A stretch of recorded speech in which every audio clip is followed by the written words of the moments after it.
Hello friends, എല്ലാവർക്കും നമസ്കാരം. ഇന്നലെ ഞാൻ ED എന്ന് പറഞ്ഞ സിനിമ ഉണ്ട് കേട്ടോ, എക്സ്ട്രാ ഡീസൻറ്റ്. നമ്മുടെ സുരാജ് വെഞ്ഞാറമൂട് നായകനായിട്ടുള്ള എക്സ്ട്രാ ഡീസൻറ്റ് 2024 ഡിസംബറിലാണ് ചിത്രം റിലീസ് ചെയ്തത്. എനിക്ക് തിയേറ്ററിൽ പോയി കാണാൻ പറ്റിയില്ല. ഞാൻ ഇന്നലെ OTT വന്നപ്പോൾ, ഇന്നലെ മിനിഞ്ഞാന്ന് വന്നിട്ടുണ്ട്. OTT വന്ന സമയത്താണ് കാണാൻ പറ്റിയത്. ഒറ്റ വാക്കി പറഞ്ഞാൽ നല്ലൊരു ഇൻട്രസ്റ്റിംഗ് ആയിട്ട് കണ്ടിരിക്കാൻ പറ്റിയൊരു കിടിലൻ പടമായിട്ടത്. കിടിലൻ പടം എന്ന് പറയുമ്പോൾ ഭയങ്കര കഥയോ അല്ലെങ്കിൽ എന്താ പറയുക ഭയങ്കര ഡെപ്തുള്ള സിനിമ അങ്ങനെയൊന്നും ഞാൻ പറയുന്നില്ല. ഈ സിനിമയ്ക്ക് എന്തോ ഒരു വൈബുണ്ട്, ഒരു ഓളമുണ്ട് ഈ സിനിമ കാണുമ്പോൾ. അപ്പോൾ ആ രീതിയിൽ നമുക്ക് കണ്ടിരിക്കാൻ പറ്റിയ ഒരു നല്ലൊരു വൈബുള്ള സിനിമ തന്നെയാണ്. ഇതൊരു ഡാർക്ക് കോമഡി ത്രില്ലർ കാറ്റഗറിയിൽ വരുന്ന സിനിമയാണ്. ഇതിനകത്ത് എടുത്തു പറയേണ്ട രണ്ട് കാര്യങ്ങൾ, ഒന്ന് നമ്മുടെ സുരാജ് വെഞ്ഞാറമൂടിൻ്റെ പെർഫോമൻസ് ആണ്. അദ്ദേഹം ഒരു സൈക്കോ ആയിട്ടുള്ള ഒരു ക്യാരക്ടറാണ്. അദ്ദേഹത്തിന് ചിരി, അദ്ദേഹത്തിൻ്റെ ഒരു മാനറിസം, നടപ്പ്, നോട്ടം, ഇതൊക്കെ ഒരു അടിപൊളിയായിട്ടുണ്ട്.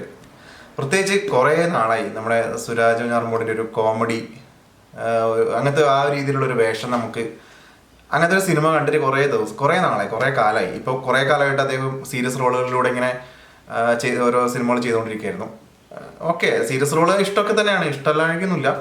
പക്ഷേ ഒരു ആവർത്തന വിരസത ഉണ്ടായിരുന്നു കുറേ കാലമായിട്ട്. മമ്മൂട്ടി പറഞ്ഞു പോകുന്നുണ്ട് സീരിയസ് റോൾ ചെയ്താൽ മതി എന്നൊക്കെ. ഇനി അങ്ങനെ എന്തോ പറഞ്ഞുകൊണ്ടാണ് അദ്ദേഹം സീരിയസ് റോൾ വന്നു, അത് പെട്ടെന്ന് ക്ലിക്കായി, നന്നായിട്ട് എടുക്കുന്നുണ്ട്, കുഴപ്പമൊന്നുമില്ല. ഇപ്പോൾ ഈ കഴിഞ്ഞ മാസം കണ്ട് ഞാൻ ഏതോ ഒരു സിനിമ കണ്ടായിരുന്നു, അദ്ദേഹം സീരിയസ് റോൾ ചെയ്തേ, കൊള്ളാം, നൈസായിട്ടുണ്ട്. അതൊന്നല്ല വിഷയം. ഈ സിനിമ കുറേ കാലത്തിന് ശേഷം നല്ലൊരു കോമഡി റോൾ അദ്ദേഹം എടുക്കുന്നു. അത് കണ്ടിരിക്കാൻ നല്ല വൈബുള്ളൊരു സിനിമ. അങ്ങനെ നല്ല അടിപൊളി പെർഫോമൻസ് ആണ് സുരാജിൻ്റെ. പിന്നെ രണ്ടാമത്തെ ഒരു കാര്യം പറയാനുള്ളത്, ഇതിൻ്റെ മ്യൂസിക്കാണ്. മ്യൂസിക് ഡിപ്പാർട്ട്മെൻറ്റ് അങ്കിത് മേനോനാണ് ഇതിൻ്റെ മ്യൂസിക് ഡയറക്ടർ. പുള്ളി പൊള്ളിച്ചടുക്കിയിട്ടുണ്ട്. എന്താ പറയുക, അങ്ങനെ പുള്ളിയെ തുറന്നു വിട്ട് നിന്നു, താൻ എന്ത് വേണം ചെയ്തോ അങ്ങനെ നല്ല കേട്ടാ. ഇതിൻ്റെ ഡയറക്ടർ ഡിമാൻഡ് ചെയ്ത പോലെ തന്നെ ഇദ്ദേഹം മ്യൂസിക് ചെയ്തിട്ടുണ്ട്. സീനൊക്കെ നമുക്കിങ്ങനെ ലിഫ്റ്റ് ചെയ്യാൻ വേണ്ടിയിട്ട് മ്യൂസിക് ഇങ്ങനെ ഈ മസാല ഒക്കെ ഇട്ട് കൊടുക്കില്ലേ കറിയിലേക്ക്, കറി ടേസ്റ്റ് കൂട്ടാൻ വേണ്ടിയിട്ട്, അതേപോലെ നല്ല വൈബിൽ എടുത്ത് വെച്ചേക്കുന്നു കേട്ടോ. ഇതിന് കുറേ പാട്ടുകളുണ്ട് ഈ സിനിമയ്ക്കകത്ത്. പാട്ടുകൾ എന്ന് പറയുമ്പോൾ നമ്മൾ ഈ സിനിമയ്ക്കകത്ത് കാണുന്ന 5 മിനിറ്റുള്ള പാട്ടുകൾ അങ്ങനെയൊന്നുമല്ല, ഈ സെൻറ്റി പാട്ട് അങ്ങനെയൊന്നുമല്ല. ഇത് ഈ റാപ്പ് സോങ് ഇല്ലേ, അതുപോലത്തെ കുറേ സാധനങ്ങൾ ഇതിൻ്റെ സിനിമേനെ ലിഫ്റ്റ് ചെയ്യാൻ വേണ്ടിയിട്ട് ഇടയ്ക്കിടയ്ക്ക് ഇങ്ങനെ ഇട്ട് കൊടുത്തിട്ടുണ്ട്. അത് പൊള്ളിയാണ്.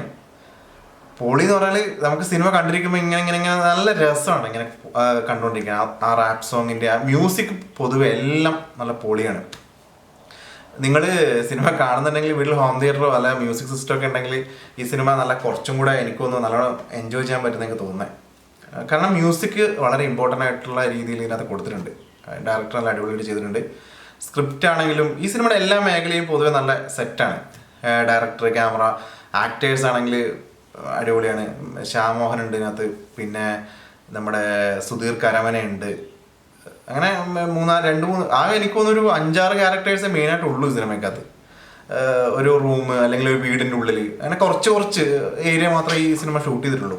അങ്ങനെ എന്താ പറയുക, കുറേ ആൾക്കാരെ വെച്ചിട്ട് കുറേ ക്യാരക്ടേഴ്സൊന്നും ഈ സിനിമയ്ക്കകത്തില്ല, കുറച്ച് ആൾക്കാരേ ഉള്ളൂ. പക്ഷെ എല്ലാവരും അത്യാവശ്യം നല്ല രീതിയിൽ ചെയ്തിട്ടുണ്ട്.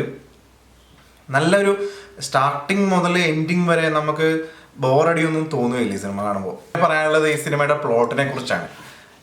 പ്ലോട്ട് എന്ന് പറഞ്ഞു കഴിഞ്ഞാൽ ഇതിനകത്ത് സുരാജ് വെഞ്ഞാറമൂട് അവതരിപ്പിക്കുന്ന കഥാപാത്രം ശരിക്കും പറഞ്ഞാൽ ഒരു സൈക്കോ അല്ലെങ്കിൽ ചെറിയ പ്രശ്നങ്ങളൊക്കെ ഉള്ള ഒരാളാണ്. പക്ഷെ കാണുമ്പോൾ നമുക്ക് അങ്ങനെ തോന്നില്ല, പെട്ടെന്ന് കാണുമ്പോൾ ഭയങ്കര നോർമലായിട്ട് ഒരാളായിട്ട് തോന്നും. പക്ഷേ പുള്ളിയുടെ പുള്ളി ഫേസ് ചെയ്ത മെയിൻ പ്രശ്നം എന്ന് പറഞ്ഞാൽ പുള്ളിയുടെ അച്ഛൻ സുധീർ കരമനയാണ് പുള്ളിയുടെ അച്ഛനായിട്ട് അഭിനയിക്കുന്നത്. ചെറുപ്പം മുതലേ ഇയാൾക്ക് ഇങ്ങനത്തെ പ്രശ്നങ്ങളൊക്കെ ഉള്ളതുകൊണ്ട് ഭയങ്കര കളിയാക്കൽ എന്ന് പറഞ്ഞാൽ വളരെ മാനസികമായിട്ട് നമ്മളിങ്ങനെ അടിച്ചമർത്തുന്ന സംസാരിക്കില്ലേ, അങ്ങനെ എല്ലാ കാര്യത്തിലും എന്ത് ചെയ്താലും കുറ്റം പറയുക, അങ്ങനത്തെ ഒരു രീതിയാണ് സുരാജിനോട് ചെറിയ കുട്ടിയായിരിക്കുന്നത് മുതലേ വലുതാകുമ്പോഴും എല്ലാ സമയത്തും ആ ഒരു രീതിയിലാണ് ബിഹേവ് ചെയ്തുകൊണ്ടിരിക്കുന്നത്. അപ്പോൾ സുരാജിന് അത് ഇഷ്ടമല്ല, പക്ഷെ അവന് തുറന്നു പറയാൻ പറ്റില്ല. ഭയങ്കര സങ്കടത്തിലൊക്കെ നിൽക്കുന്ന സമയത്ത് പെട്ടെന്ന് ഒരു സമയത്ത് സുരാജിന് ഒരു കച്ചിത്തുരുമ്പ് കിട്ടാണ്. അതായത് നമുക്ക് ഇങ്ങനെ പിടിച്ചു കയറാൻ പറ്റുന്ന ഒരു കച്ചിത്തുരുമ്പ് ചിലപ്പോൾ കിട്ടില്ലേ. എന്താ ഇങ്ങനെ ദേഷ്യമുണ്ട്, അച്ഛനടുത്ത് ഭയങ്കര ദേഷ്യമുണ്ട്, അപ്പം അച്ഛൻ്റെ അമ്മേൻ്റെ അടുത്ത് ദേഷ്യമുണ്ട്. അപ്പോൾ അങ്ങനെ സമയത്ത് അവർക്കെതിരെ അത് പ്രകടിപ്പിക്കാൻ ഒരു എലമെൻറ്റ് കിട്ടുമ്പോൾ, ഒരു കാരണം വരുവാണ്, നല്ലൊരു ഒരു ഒരു അച്ഛനമ്മയ്ക്കും പെട്ടെന്ന് ഒന്നും മിണ്ടാൻ പറ്റാത്ത രീതിയിലുള്ളൊരു കാരണമാണത്. അപ്പോൾ ആ ഒരു കാരണം കിട്ടുന്ന സമയത്ത് സുരാജ് ആ കാരണത്തിൽ കയറി പിടിച്ചിട്ട് അച്ഛനും അമ്മേനെയും സ്വന്തം എന്താ പറയുക കൺട്രോളിലേക്ക് കൊണ്ടുവരികയാണ്. അപ്പം പിന്നീട് സുരാജ് പറയുന്നത് കേൾക്കാൻ മാത്രമേ അവർക്ക് പറ്റുന്നുള്ളൂ. അവർക്ക് ഒന്നും ചെയ്യാൻ പറ്റാത്ത ഒരു അവസ്ഥയിലേക്ക് മാറുന്നതും അതിനുശേഷം ഇവരുടെ ലൈഫിൽ ഉണ്ടാകുന്ന കുറേ കാര്യങ്ങളും ഒക്കെയാണ് ഈ സിനിമയിൽ കാണിക്കുന്നത്. ഞാനിപ്പോൾ അത് ഫുള്ളായിട്ട് പറഞ്ഞാൽ സ്പോയിലർ എലമെൻറ്റും കാര്യങ്ങളൊക്കെ ഉണ്ടാവാം. അങ്ങനെ ഭയങ്കര സസ്പെൻസ് ത്രില്ലറൊന്നുമില്ല, എന്നാലും പറയുമ്പോൾ കാണാനുള്ള ഒരു സുഖം പോകും. അതുകൊണ്ട് ഞാൻ പറയുന്നില്ല. അപ്പം ഇതാണ് അതിൻ്റെ ബേസിക് ആയിട്ടുള്ള ഒരു എലമെൻറ്റ്, ഒരു പ്ലോട്ട് എന്ന് പറഞ്ഞാൽ. അപ്പോൾ ഇത് വെച്ചിട്ടാണ് ഈ സിനിമ ഇങ്ങനെ കൊണ്ടുപോകുന്നത്. അപ്പോൾ ആദ്യം കുറച്ച് ഇതേപോലത്തെ ഒരു ചെറുതായിട്ട് സെൻറ്റിമെൻറ്റ്സ് ഒക്കെ ആയിട്ടാണ് ഈ തുടങ്ങുന്നത് സിനിമ. തുടങ്ങിക്കഴിഞ്ഞ് കുറച്ച് കഴിയുമ്പം സുരാജ് പെട്ടെന്നങ്ങ് സെറ്റ് ആവുകയാണ്. സുരാജ് പിന്നീട് സുരാജിൻ്റെ ഒരു അഴിഞ്ഞാട്ടമാണ് അവസാനം വരെ നമുക്ക് കാണാൻ പറ്റുന്നത്. അപ്പോൾ അങ്ങനെ അടിപൊളിയായിട്ട് പോകുന്ന സിനിമയാണ്. വൺ ടൈം നമുക്ക് കണ്ടിരിക്കാം, നമുക്ക് ആർക്കും ബോറടിക്കുന്നില്ല. അതുകൊണ്ട് ഇഷ്ടപ്പെടുന്ന ആൾക്കാർക്കെല്ലാം കാണാം. OTTയിൽ ഇപ്പോൾ അവൈലബിൾ ആണ്. ഏത് OTT പ്ലാറ്റ്ഫോമാണ് ഞാൻ ചെക്ക് ചെയ്തിട്ടില്ല, നെറ്റിലടിച്ച് നോക്കിയാൽ കിട്ടുന്നതാണ്. അപ്പോൾ കണ്ടതിന് ശേഷം നിങ്ങളെല്ലാവരുടെയും അഭിപ്രായം അറിയിക്കുക. അപ്പോൾ നമുക്ക് അടുത്ത സിനിമയുടെ വിശേഷങ്ങളുമായിട്ട് മറ്റൊരു വീഡിയോയിൽ കാണാം. അതുവരെ ബൈ.